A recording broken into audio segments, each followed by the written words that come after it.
In this video, I'm going to tie up a few things. First is to correct the use of an enzyme allostergic regulation model in video 2.2 to explain how the ionotropic NMDA receptor works, when in fact the pictured model is to do with enzymes, not receptors, so the use of this model was incorrect. Secondly, I'm going to give an updated model of the pregnenolone hypothesis, and how pregnenolone could cause psychosis and mood symptoms, which I consider to be more plausible than the initial pregnenolone hypothesis. Okay, so starting from the top, aberrant cholesterol, cholesterol lipid RAS carrying pathogens, accumulates in the brain. The neuroactive steroidogenesis cascade doesn't want it, and the NMDA receptor allostergic binding site doesn't want it. The NMDAR rejecting aberrant cholesterol could, in theory, lead to NMDAR hyperfunction. The mechanism of action for this is that things go wrong at the NMDAR allostergic binding site because of lack of neuroactive steroids, which are also allostergic modulators, cholesterol and pregnenolone sulfate. This could lead to NMDAR starting to prefer other allostergic modulators after rejecting cholesterol and lacking pregnenolone sulfate, causing unusual behavior of the receptor such as hyperfunction. There has been evidence of other altered levels of neuroactive steroids existing in schizophrenic patients, apart from the previously mentioned low levels of pregnenolone sulfate.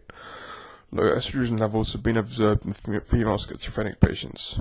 Estrogen supplementation in female schizophrenic patients, like pregnenolone sulfate supplementation in schizophrenic patients of both genders, has shown to have positive results. Pregnenolone and estrogen supplementation, as well as antibiotics to clean neuroactive cholesterol, kickstarting a steroidogenesis cascade, could then also lead to the NMDAR allostergic binding site functioning normally. This would explain good responses to oral pregnenolone and minocycline in schizophrenic patients, and estrogen in a female subset. I hypothesize that certain infections are more likely than others to be responsible for the pregnenolone hypothesis if the model is correct. There is promising data pointing in the direction of certain infections already. Research from a 2019 study by the US-based Johns Hopkins Medicine and the Shepherd Pratt Health System shows people with schizophrenia have high levels of antibodies against the Epstein-Barr virus in healthy controls. One explanation the researchers came up with is that the Epstein-Barr virus infection might increase the risk of schizophrenia. Thirdly, I'm going to look at the current situation with the coronavirus and how this is relevant to the Lyme disease controversy in Australia.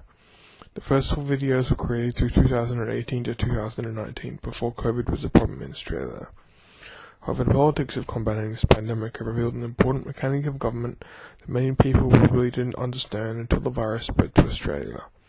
This is how far governments will go to protect their health system, which is relevant to the Lyme disease controversy in Australia.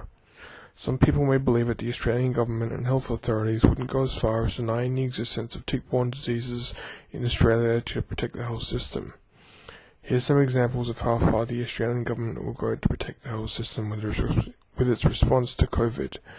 This is Victoria's Education Minister, James Merlino, on the right, with the familiar instructions for Victoria's second lockdown of stay home, protect the health system, save lives.